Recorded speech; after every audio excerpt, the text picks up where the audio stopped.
So I would like to talk today about the history of urban design. However, you will see at the end of my talk that I believe, or I want to illustrate that another view on this history of urban design might also offer another perspective on the contemporary and even future design practice. That's what I'm going to try to show. So in some kind of way, linking a bit, you could say, history and practice.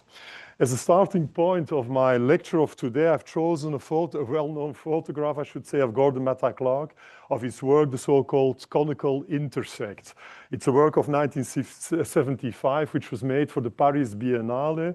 And this piece, as you can see, took the form of a sort of quite radical incision in two adjacent 17th century buildings that were earmarked for demolition near the controversial Centre Georges Pompidou, which was under construction at that time. So we're really in the center of Paris here. Matta Clark, as you can see, carved a tornado-shaped void through the structure, spiraling at a 45-degree angle and exiting through the roof. Like a periscope, this opening offered passers-by a glimpse into the building's inner workings, as we can see quite clearly here. I would say a sort of real-life cross-section that revealed the diverse construction techniques, the various forms of craftsmanship, and the rich set of materials in walls and floors that typically remain hidden when we approach urban architecture. And that's the point that I want to make. In other words, it offered a glimpse of the variety of resources, material resources, craft resources that compose urban architecture and urban design and that normally remain completely hidden. Today, the conical intersects reminds me, and that's what I would like to suggest, of an epistemic ignorance that characterizes the field of urban design. Paradoxically, urban design has long been dominated by a sort of ignorance about the resources that make up buildings and neighborhoods. Though the field is traditionally characterized by a large attention for construction techniques, material qualities, and formal details at the moment of design conception, the attentiveness for what I would call the provenance, the character, and the conditions of construction labor, craft knowledge, material resources has been far less prominent in professional debates and discourses. To say it differently, urban designers and urban planners and architects have too often acted as if the material, the technological, and the human resources that make up urban design were abundantly available on the one hand and could be simply brought to the site at the touch of a button. That's really the sort of problem that I want to sketch to you. Even worse, I would say, historians and historiography have been complicit of what I would call a sort of resource amnesia, portraying architecture and urban design as matters of visions, ideas, abstract concepts. In other words, they've pretended that the history of urban design can be told as an histoire des idées, while suggesting that essential resources accompany these conceptual frameworks effortlessly and abundantly.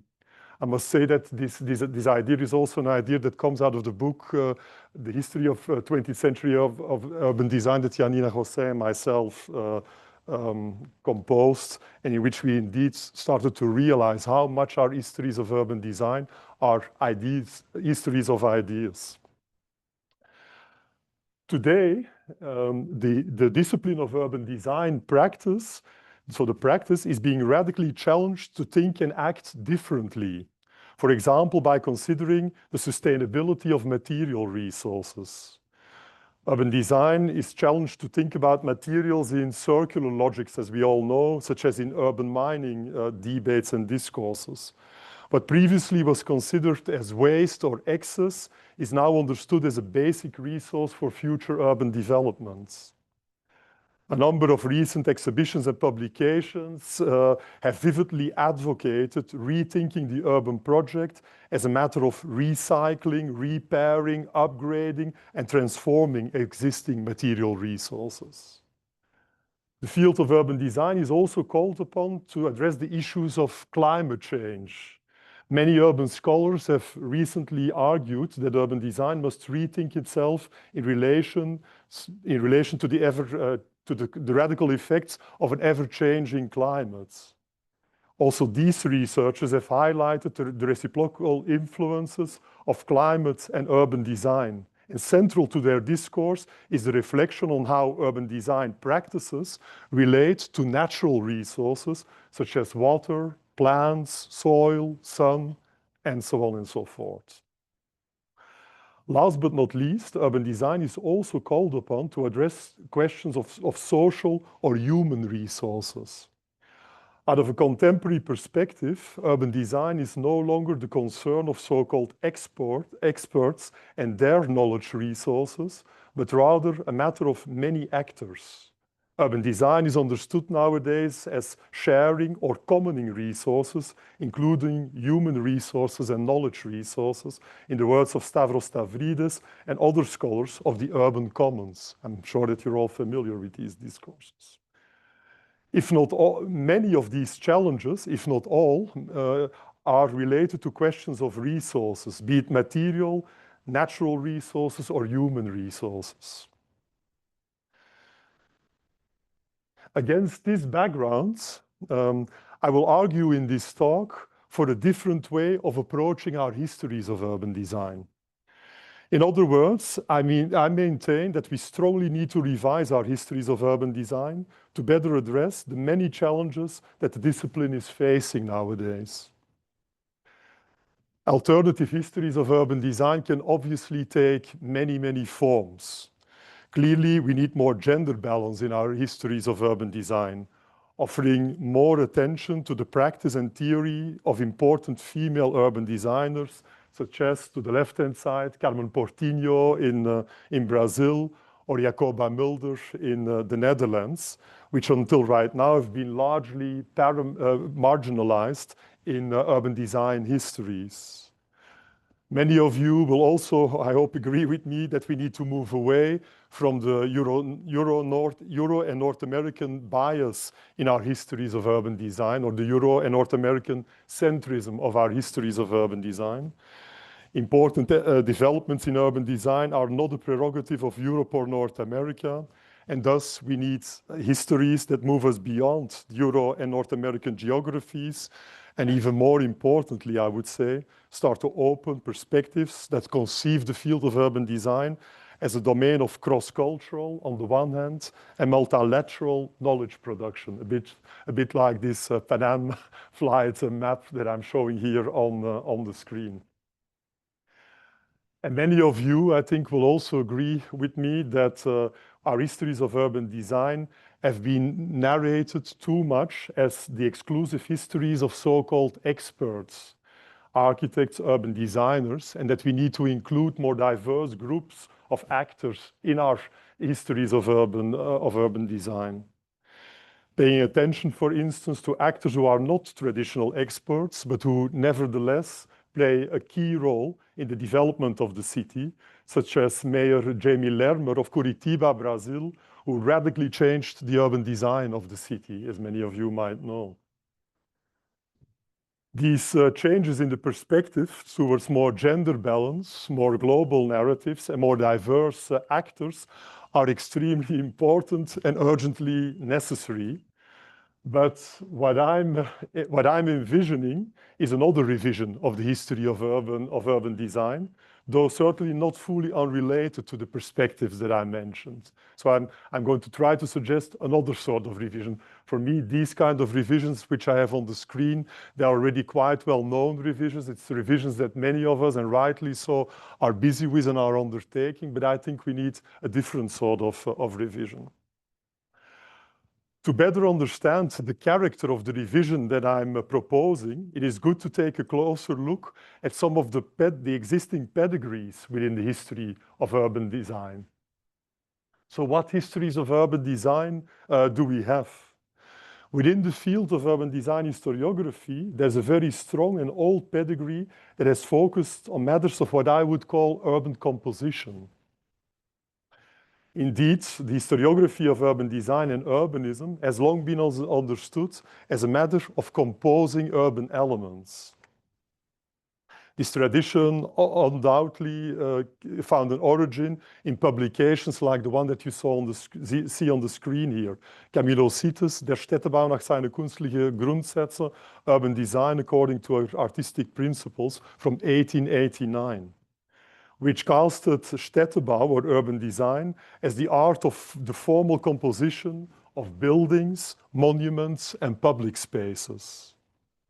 As we all know, Sittes' approach entailed a close analysis of case studies, here of course the Piazza San Marco in Venice, throughout history with the aim of identifying the rules and the ingenuity of composition, of this urban composition. Sitte says, however, very little about the material or the human resources that are necessary to realize this composition. The urban composition is discussed in rather abstract terms as a way of thoughtfully combining elements such as public spaces, monuments, and buildings. Sittes' 19th century approach of writing the history of urban design was replicated, I would say, during the 20th century with books like this one, Hegeman and Pietz, The American Vitruvius, a Handbook of Civic Arts, 1922. In which elements of urban composition, such as squares, which you see here on the screen, and streets, are discussed as the major components of the history of urban design. Important to mention is that these elements were not considered in their material, territorial, or crafts dimension, but again, rather as abstracted, formal, and compositional entities. This historiographic lineage would live on in the second half of the 20th century with the publications such as this urban space by not Leon, as we saw yesterday, but by Rob Krier, in which, again, urban squares and circuses are discussed in compositional terms of being angled, divided, added or superimposed. That's how people like Rob Krier are, let's say, presenting this history to us. So a first dominant current in the historiographies of urban design, which focuses on this question of urban composition. A second dominant current of writing the histories of urban design has been focused on what I would call social ideas. Particularly in my mind, since the 1960s, urban historians have linked the design of the forma urbis to social, cultural, and political ideas and ideologies. Italian architectural historian Leonardo Benevolo, with his insistence of the role of the ideas of social utopian thinkers like Saint-Simon, as you see in the table of contents, or Charles Fourier, is a protagonist, in my opinion, of this kind of social historiography of urban design. The German translation of his book, entitled Die soziale Ursprünge des modernen Städtebau, The Social Origins of Modern Urban Designs, underlines this particular point of view. But there are others. The seminal work of Peter Hall, Cities of Tomorrow, can at least in my mind be partially also situated in this pedigree of histories that focus on social issues, ideas, and visions as a basis for urban design developments. A third important current in the historiography of urban design is centered on what I would call a technical approach. An example of this type of thinking, though certainly not only focused on urban design, is the work and the thinking of Siegfried Gideon. One example is this book, Bauen in Frankreich, Eisen, Eisenbeton, building in France, building in iron, building in ferroconcretes. Gideon speaks in this book about the emergence of large urban functions as slaughterhouses, sports stadia, and market halls in the urban territory as the outcome of technical inventions. In this case, as the outcome of the technical advancement of reinforced concrete. Interesting to see is that in these types of histories, which are full of references to construction techniques and materials, the provenance of these materials, the labor involved in sourcing, transporting, and especially applying these materials is hardly accounted for, or almost not accounted for. Here again, construction materials and techniques are abstracted to become part of a realm of ideas, visions, and general concepts. What I would like to suggest is that the histories that we currently read and teach continue to largely focus on these abstracted notions of the compositional, social, and technical aspects of urban design. And though these historiographies have great values as histories of ideas in these different domains, they do, in my opinion, not resonate sufficiently with the challenges of urban design practice and the role of resources that we encounter nowadays. Hence, we are in need of a different type of historiographies. Instead of these histories of ideas, I believe that we need something that I would like to call reciprocal histories. In such historiographies, urban design is understood as reciprocally related to resources. These resources being understood as tangible, material, and natural resources that are there, as concrete knowledges and practices from which we realize cities and neighborhoods, and as the concrete physical forms and spaces that we encounter in urban territories. So that's what I'm going to try to suggest to you right now. In order to start imagining what such reciprocal histories might look like, I believe that we can find small clues or indexes in the already existing historiography.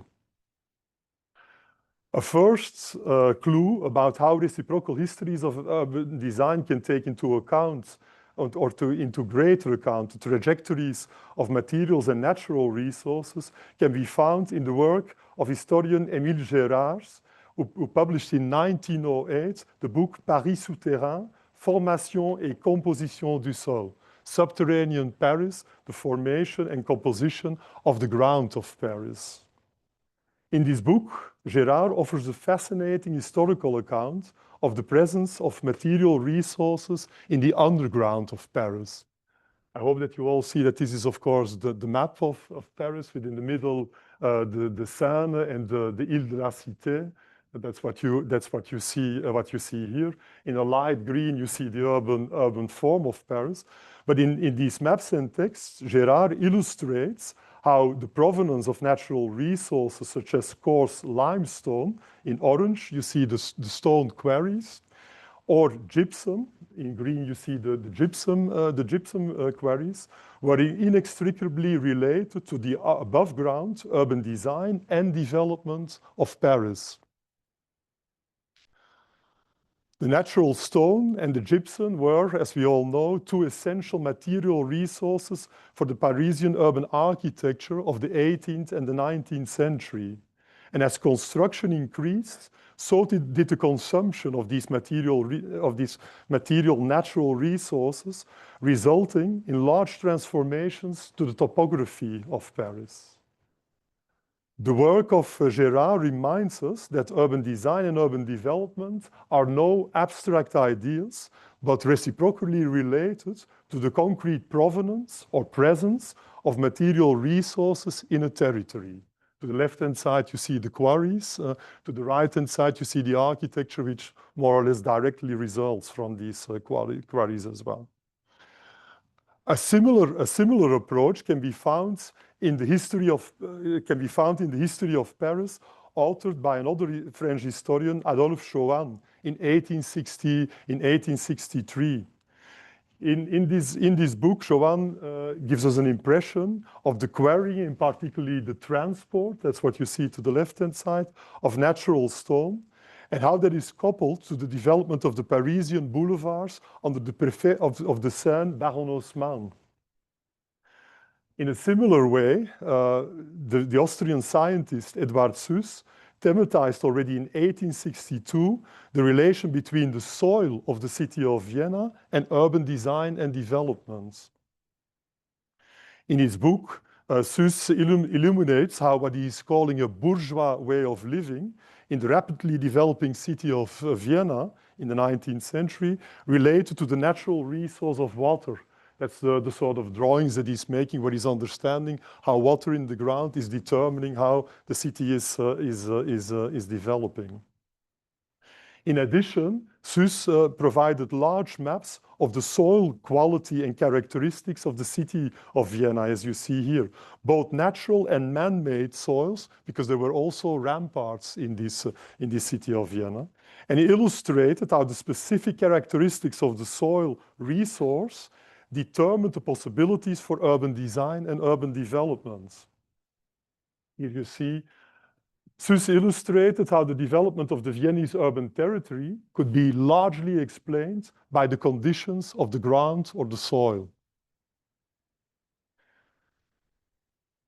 The relation of urban development and design to natural resources, such as water and forests, was also explored during the 20th century. So I'm taking a bit of a jump right now. More specifically in the 1960s by Scottish landscape architect Ian McGark in his book Design with Nature, many of you will know. Focusing on North American urbanizations, for instance in the Philadelphia region, McGark analyzed the role of various types of water resources, including surface waters, marshes, and aquifers, but also various forms of green resources, including forests and woodlands, and even going in great detail into what he's calling plant associations that can be found amongst these natural resources.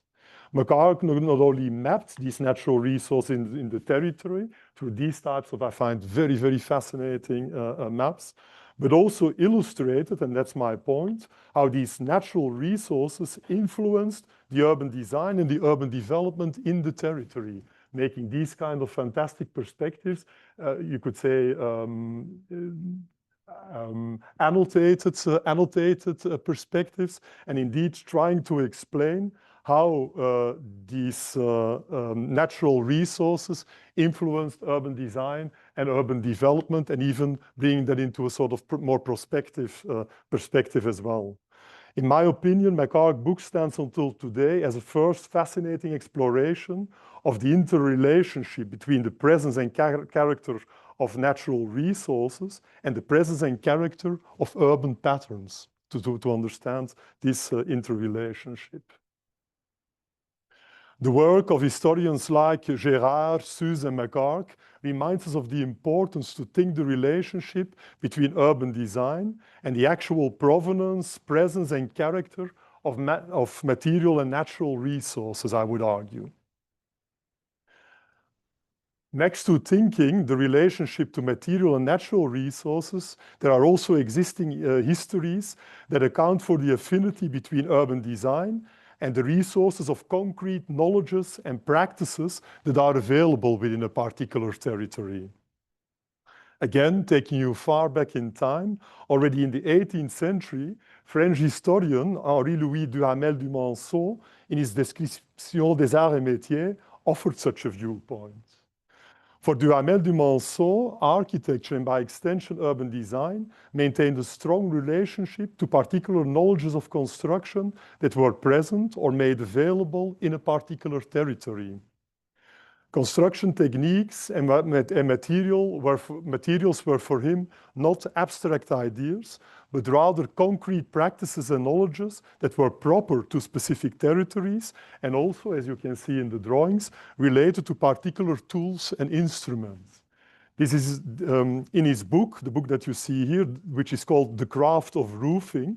Duhamel du Monceau pointed out how the existence of a specific craft had informed a particular urban architecture. So he's relating the presence of a craft, the knowledge of a craft, to a particular urban architecture. This urban architecture, because of its relation to specific craft cultures, different in Duhamel's view from the architecture of rural regions where other crafts and other knowledges were present.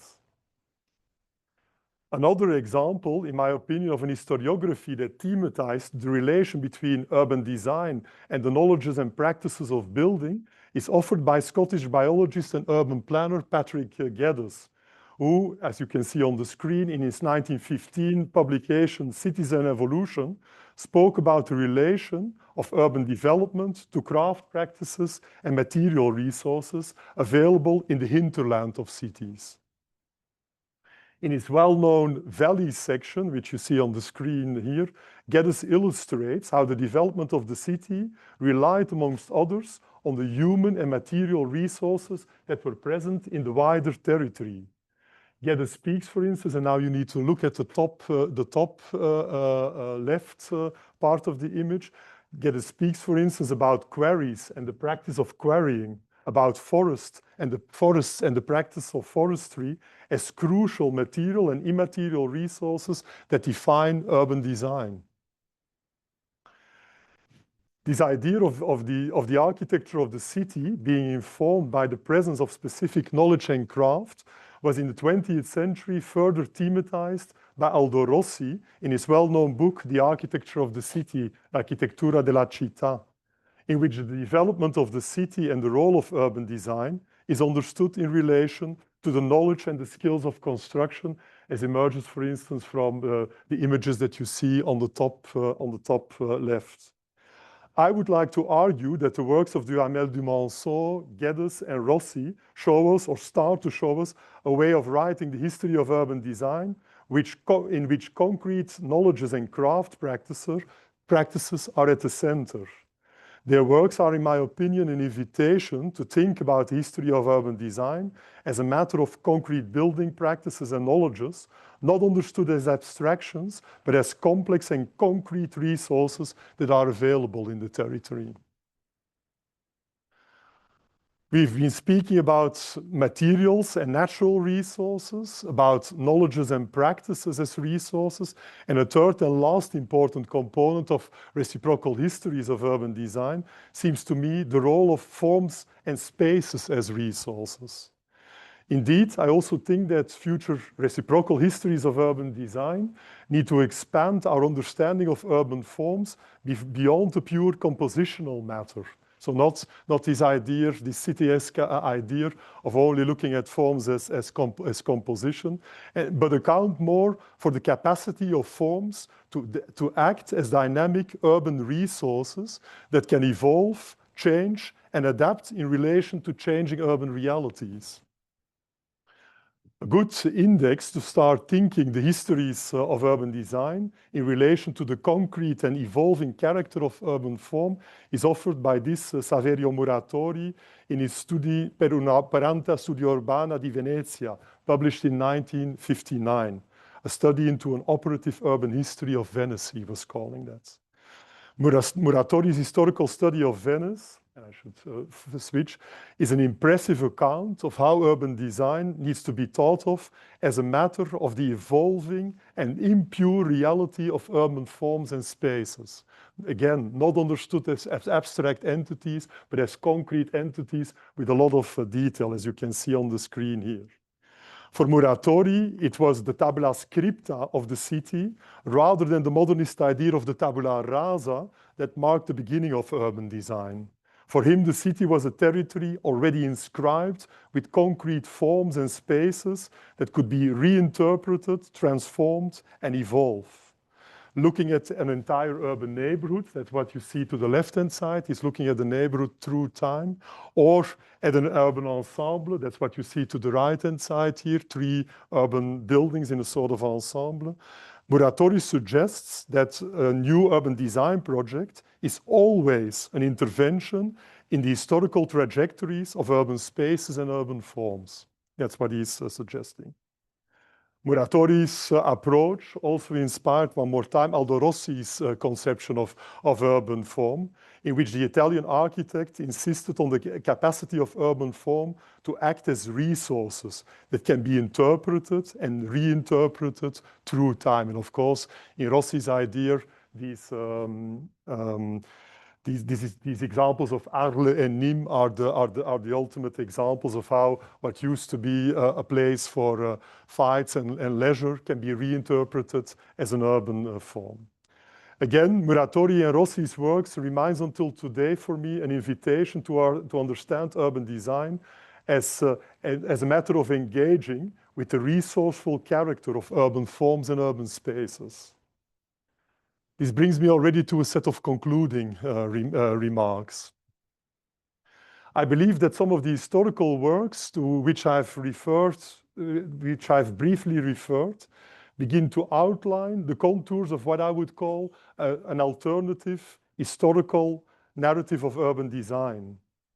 Such an historiography, in my mind, will no longer be a history of abstract ideas about composition, social perspectives, or techniques. Rather, like Gordon Matta Clark's conical intersect, it will be an incision into the real, ambiguous, and complex entanglements of urban design with material and natural elements, with concrete knowledges and practices, and with concrete forms and spaces. In other words, such a reciprocal history of urban design will move away from the resource amnesia that we have and understand urban projects as reciprocally related to the complex geographies and trajectories of resources, be they materials and natural elements, be they knowledges and practices, or be they forms and spaces. Such a reciprocal history understands the design or the transformation of the urban as the assembling and reassembling of these concrete resources. That's what I'm suggesting. These different resources influence the emergence of urban design, but in turn, of course, urban design also will influence these resources in which it is intervening. So that's the reciprocity that I'm suggesting. Historical narratives that account for this two-way relationship, that is what I would like to call reciprocal histories of urban design. Such a reciprocal approach not only allows us to look at the past in a different way, but also has, I would argue, an important value for the future of urban design. A better understanding of the reciprocal relationship to urban resources can also be of great value in design practice, as it recalibrates, in my opinion, the role of the urban designer. Indeed, if we consider urban design as a matter that is interrelated with concrete resources, material and natural, knowledge and practices, forms and spaces, then the role of the urban designer seems to be redefined as engaging with, or do I dare to say, a sort of stewardship of these resources. That's what I'm suggesting. Caretaking or responsibly dealing with these resources becomes then the new role of the urban designer, I would suggest. A reciprocal approach to urban design will, in my mind, also alter the way that we look upon an urban design project, so the very definition of what a project is. If until right now we've understood the project of urban design too often as a formal, compositional, or technical addition to an existing urban landscape, a reciprocal approach invites us to look upon a project as an intervention in the trajectories and geographies of material and natural resources, of knowledges and practices, and of forms and spaces. Again, these three types of resources that I've been talking about. Finally, reciprocal urban design, in my opinion, also invites urban designers to become what I would call good historians, or to say it a bit more precisely, to develop an historical literacy. Urban designers will need to become experts in reciprocal histories, reading the conditions in which they will intervene as complex geographies of natural, material, human, and knowledge resources. The ability to map, decode, and intelligently analyze these resource geographies will become a key quality of urban designers, in my mind. Based on these reciprocal histories of specific sites, new forms of urban design interventions can then be developed. That's what I'm suggesting. In conclusion then, this seems to me the prospect of reciprocal histories of urban design.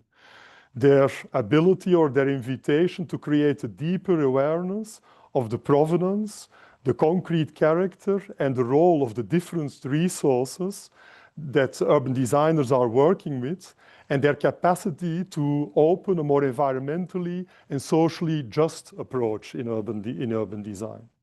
But also their intrinsic demand to develop an alternative definition and understanding of the role of the urban designer on the one hand, and of the character of the urban projects.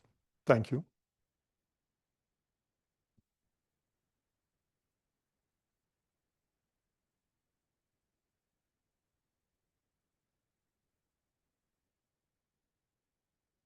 We will open it up to questions. Kelly and I will run mics. Yes. Hi, Tom. Hi, Olga. This was a really wonderful talk, and it made me think. I just have one question. Please. I think it's very provocative what you're doing with the pairing, like materials and nature, and forcing us to understand what are the connections, knowledge and practice, and so on and so forth. The question that I have is like, what connects usually these two is some sort of force, right? Like the extractive logic of capitalism, not to like use terms that we all know. So how are we going to include the histories of those forces within that mobilize this kind of reciprocity that you mapped in your talk with your reciprocal histories? Because I find that this part is kind of missing. Yeah, that's a very good remark. As you could hear in what I tried to say in the conclusion, I feel that in some kind of way, first and foremost, this is more or less, let's say, a sketch where I want to point to the different dimensions that such reciprocal histories of urban design could have. And for me, first and foremost, I'm speaking to historians, let's say.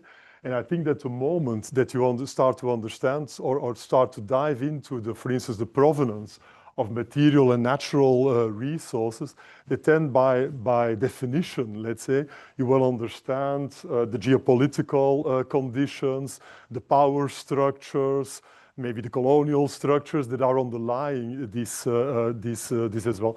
But it's true. I mean, in that sense, that would be for me already, I think, a sort of next step to take. What I'm very concerned about right now is that I have the feeling that indeed, and that's something that we saw while writing our own history of urban design, let's say, that many of our histories of urban design, they are really, let's say, navigating on an extremely abstract level. And of course, your question is in some kind of way also mirroring that a bit back to me. I mean, am I also not speaking at a too abstract level right now? But I think if you look at some of the examples that I've been showing, let's take these maps of Gérard and Paris, that's the most graspable one, let's say. I think if you would start to imagine to do the history of that, to do the analysis of that, you would encounter questions of labor, you would encounter questions of extractive logics, you would have encountered capitalist or early capitalist logics, let's say as well. So I think that the moment I didn't do the histories yet, but I'm suggesting, let's say, levels to write these histories on, and that's how these three, let's say, levels that I'm showing here should be understood. But it's true. I mean, this. Yeah. No. Absolutely, fantastic. I mean, I'm grateful to hear.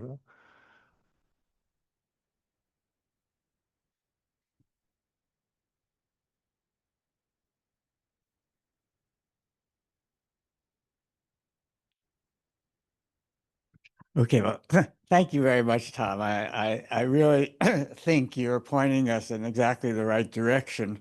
I want to briefly challenge your interpretation of McHarg, but in a way that I think supports your larger point. Okay. And that is that, to me, the most important of the really wonderful visuals of that book is where he shows the way in which, that wonderful valley is going to be really developed according to speculative land development, the single family house, and so on.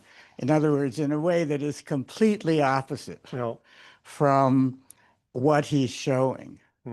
So in this sense, I think what McHarg is showing us are these abstract ideas. And the the reality of Yeah. suburban development is completely different. Now, to me, it shows the importance of McHarg's abstract, I would even say utopian approach, which may be sometime, in other words, we've developed millions of acres the wrong way. And now maybe, McHarg will come into his own. Well, thank you, Robert. And I mean, I was already a bit afraid of presenting that here. I must say, yeah, I'm of course reading them McHarg maybe a bit more at, let's say, at a sort of intentional level. For me, I'm reading McHarg as a sort of appeal, a plea to take into account this relation, I mean the interrelation between urban patterns, I would say, and the patterns of natural resources, if I can sort of summarize it in that way.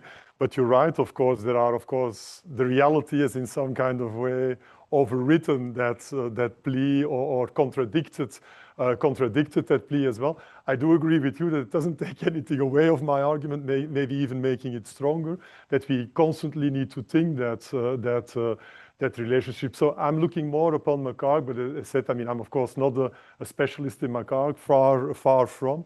But what I like a lot, particularly in the big perspectives that he's showing, these annotated perspectives, let's say, is that for me they're really a sort of plea to think this relationship. And what I also liked in his work is that he's thinking the natural resources in quite a diversified way.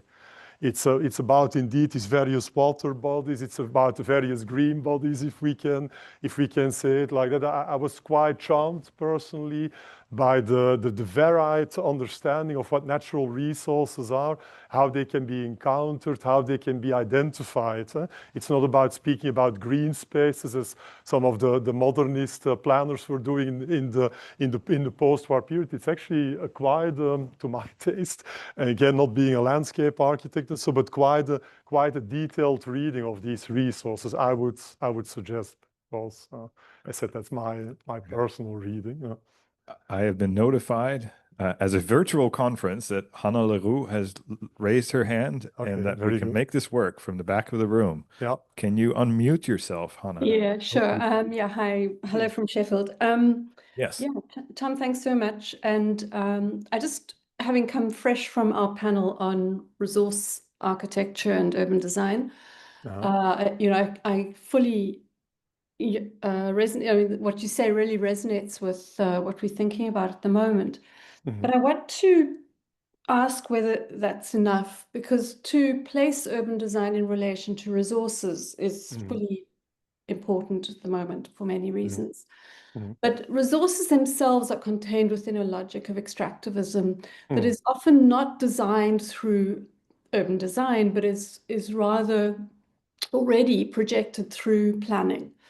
And planning in the sense of a kind of more engineered and more abstract vision of resource use usually towards some genre of growth.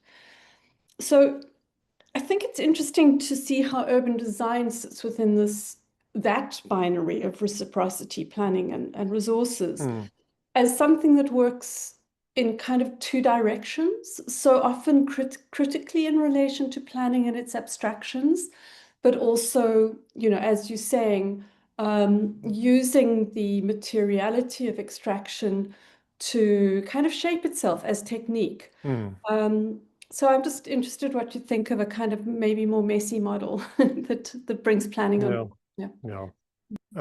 Thanks, Anna, first and foremost, for, I think, a great question. I think it relates a bit to Olga's opening question as well. I think I agree with you. I mean, that it should be further complexified. For me, let's say the move that I wanted to suggest to us today, I'm saying that as a community of historians of urban design, is to try to move away from what I called in the beginning that resource amnesia, let's say, and to place these resources a bit more at the center of our histories. But I tend to agree that most probably this is not enough, that we should go further indeed, as I think Olga was already asking, I mean, placing it within a bigger geopolitical, extractive logics in detail. I do agree with you that maybe there's an interesting relation to be made there between urban planning and planning in general, including, let's say, economic planning, political planning, and then the way that resources are dealt with.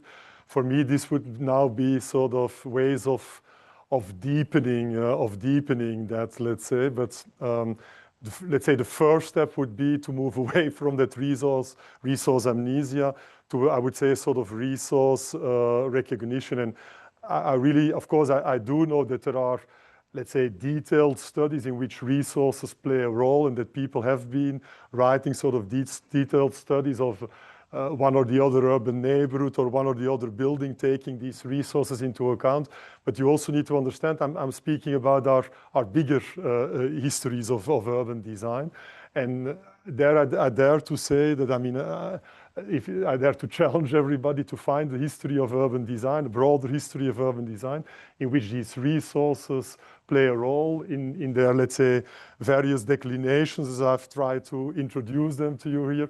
And I think we're still very, very far away from it, which is a bit, which remains remarkable, and maybe, Hannah, to react to you, maybe also a bit disturbing that we didn't find the right methods, approaches to do that, and certainly not yet to connect them to bigger logics of planning and extractivism, the geopolitical frames in which this is happening as well.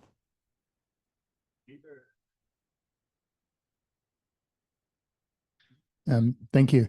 Tom, a fascinating talk. And what struck me is it seemed to me that this line of inquiry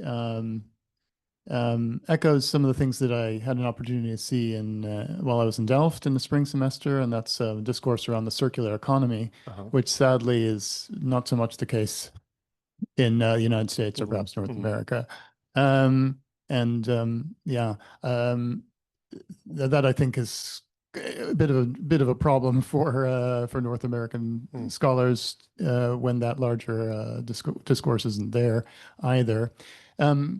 My other thought and ultimately question has to do with historiography, and that's I think a figure in a line of inquiry that's could be in here is Ken Frampton's critical regionalism, which of course did have a fairly significant attention to the material through the notion of the tectonic, but also kind of almost somewhat phenomenological aspects of materiality, but regional as well. I mean, it's right there, and I would say that did connect with urban design history, because it was Frampton's critical regionalism was debated and discussed as part of, in the context, let's say, of new urbanism, actually.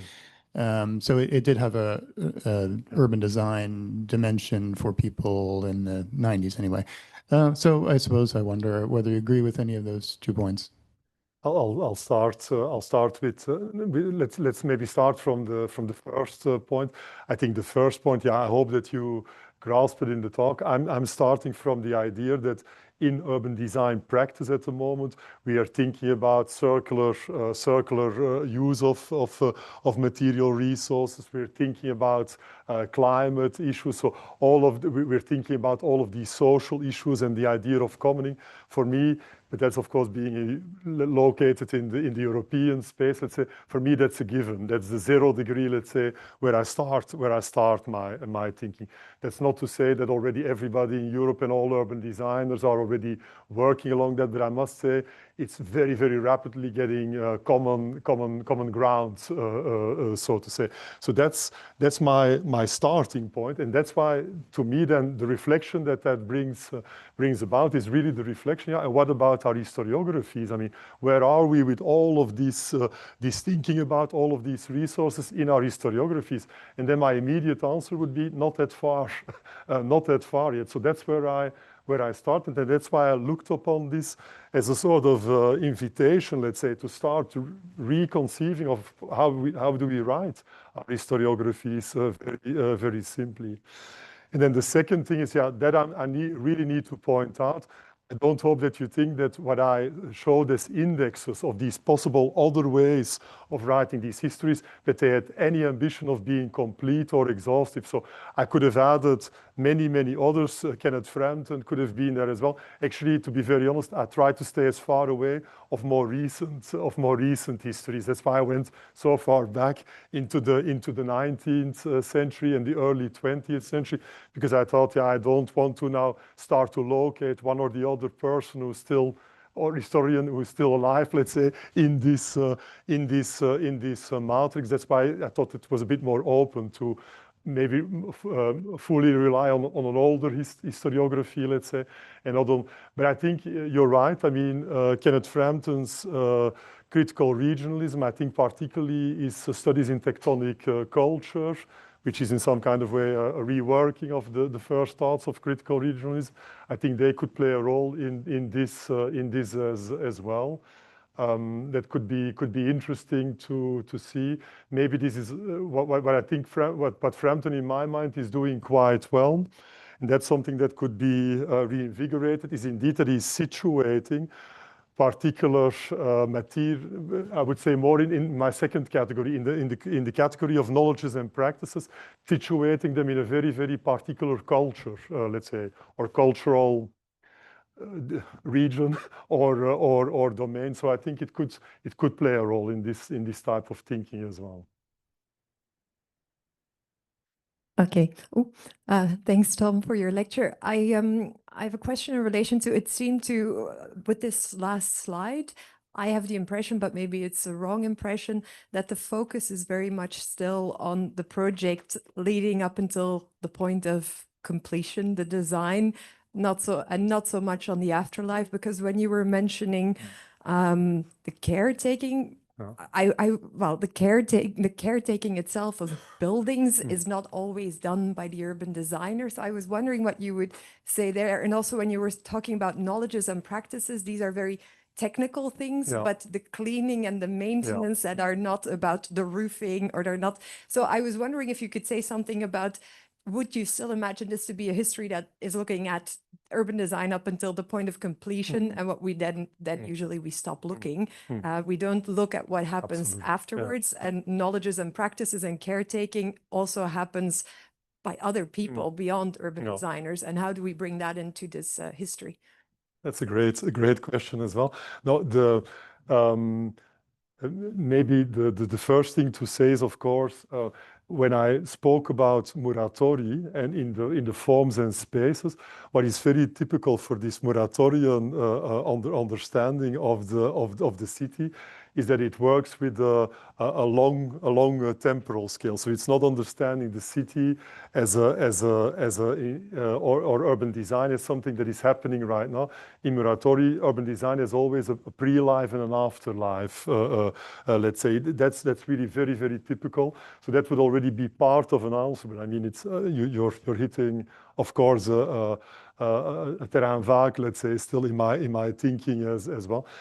For me, as I said in the beginning, this is just trying to signalize, okay, there are a few, let's say, dimensions in which we could start to think this reciprocal relation to various resources.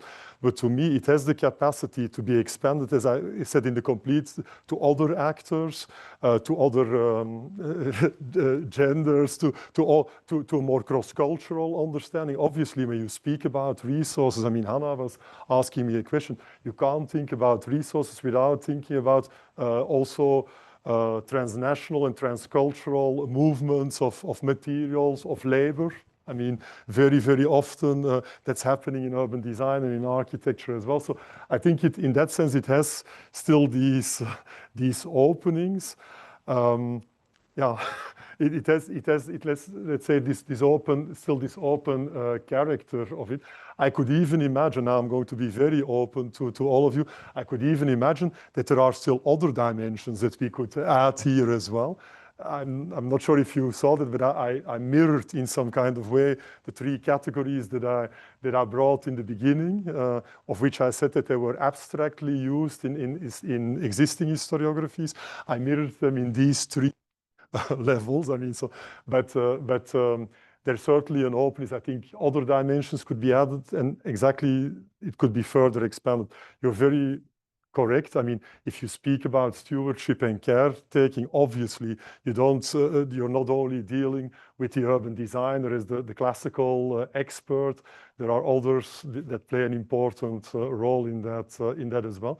But I do think that for the self-understanding of the profession, it would be very interesting to understand that architects, urban designers understand themselves as stewards and as caretakers of resources. That I think would be a very, very interesting shift in the profession as well. And that's what these reciprocal histories of urban design could offer to practitioners as well, that they start to understand their own role in maybe a bit of a different way, not only as form makers, not only as visionaries that think about how future life will develop, but as caretakers of resources.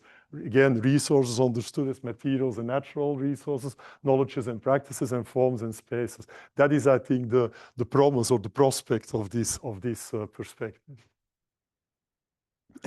I think you've answered much of what my question was going to take us to. Thank you very much for an elegant construction of the possibility of a different kind of history of urban design. Yeah.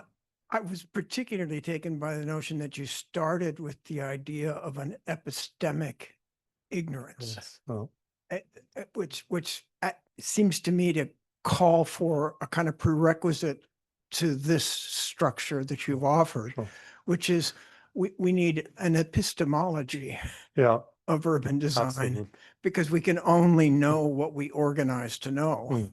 And this conference is a wonderful kind of mix of dualities, which would just shift slightly the value of one idea over another to call attention to it. So your assault on abstraction is like, what do we lose if we lose abstraction? Yeah, that's a very good question. Yeah, I mean, let's say, how should I say that? I mean, when I use the notion of epistemic ignorance, I don't mean that we should discard abstraction. I mean, I'm never saying you should discard abstraction, but I think there is an epistemic ignorance concerning the resources. That is something that I believe that is true, and that we do need to take these resources into greater attention. That is really something that I believe. But I do think that abstraction could still have a role in that as well. I can imagine very well that you make let's say an abstract diagram of how resources they come to a certain place, or I mean, so I think abstraction can still have a role, but it's in some kind of way you could say a widening of the episteme towards resources. I think that's the plea that I'm holding. Joe, Yes, thanks, Tom, for all that and for great comments after. Maybe, I mean, Janina was starting to take us into the question of more temporality, which is, wanted to jump a bit more on that and wondering, I mean, there's a certain static nature in a lot of what you brought up, and as principles, I guess, and bringing in the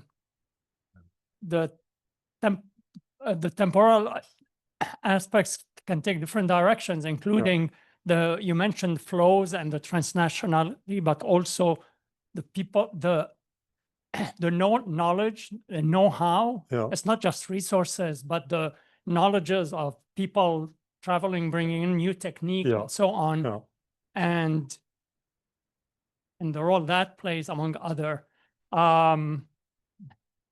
This said, so this kind of comment, so to go back to the role of the urban designer or the practitioner, and when you're talking of literacy, so if you are literate, if all the literacy that already is introduced now or expected, part of the challenges is then the capacity as an urban designer to be designing with this accumulation of additional literacy expected of.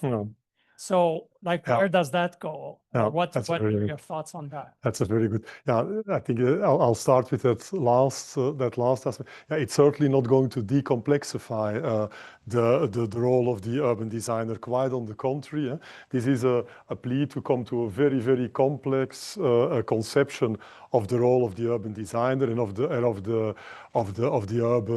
urban project, the character of the urban project. That is for sure.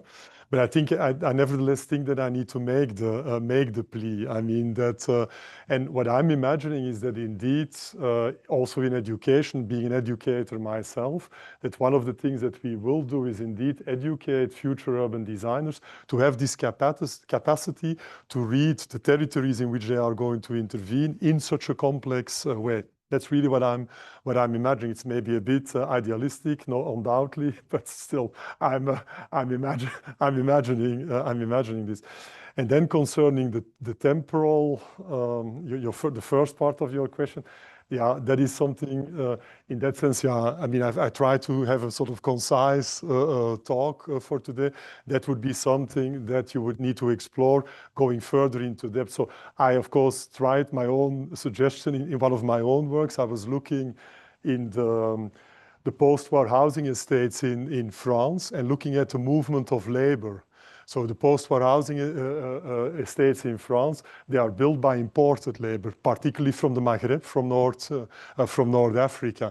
And so there I try to show how indeed we can't understand this reality of these fantastic, modern, shiny housing estates without this movement of labor and without these human resources, if I may call them like that. It sounds a bit abstract, but these people, these builders that came from North Africa. That's something that I published in this little global turn book as the last chapter. I mean, how this global movement of labor actually gives us a completely different understanding of what was happening in France. We have a time for one final and very brief question. Okay. In the room. Yeah, Sorry, thank Petros. you. My name is Aristoteles. I'm an architect from Greece. Quick question. I'm wondering to what extent you would consider that, and in the discussion of abstraction, that the institutionalized apparatuses of representation of the city somehow obscure the way that these reciprocal histories that you're trying to like bring into discussion about the urban space, they become like difficult to be seen and to be visible to some extent, because throughout the history we are visualizing and representing the city in a very, very specific way that takes out all these questions. Like, let's say Zerar's maps that you showed already has conceptualized the city to some extent as a matter of resources. Yeah, I couldn't agree more with you. There are, of course, also always regimes of representation of cities that I would say confirm canonical ways of doing, canonical ways of thinking the role of the urban designer. I think that is a fact. Obviously, that would be, let's say, my next question in one way or the other. If we want to write such a histories, what are the tools, the instruments that we use to write such histories as well? I think there, yeah, I showed maps, which are a bit of alternative maps. I personally, before I looked in the book of Gerard, never seen a map that was showing these natural resources and how they were present in the territory of Paris and then overlaid with the urban form of Paris. I had never seen it before. So I think it's these types of instruments, these types of representations that we will need to develop then, search for them. Maybe we find them, like I was lucky to find one of these, like this Gerard map, or maybe produce them as historians as well. But obviously our conceptions of what urban design is, our conceptions of what the role of the urban designer, what the character of the urban project is, they are caught in representational regimes, let's say discourses, textual, visual. That's for me very clear. And in one way or the other, we most probably need to loosen them or break them up, I would say. Yeah.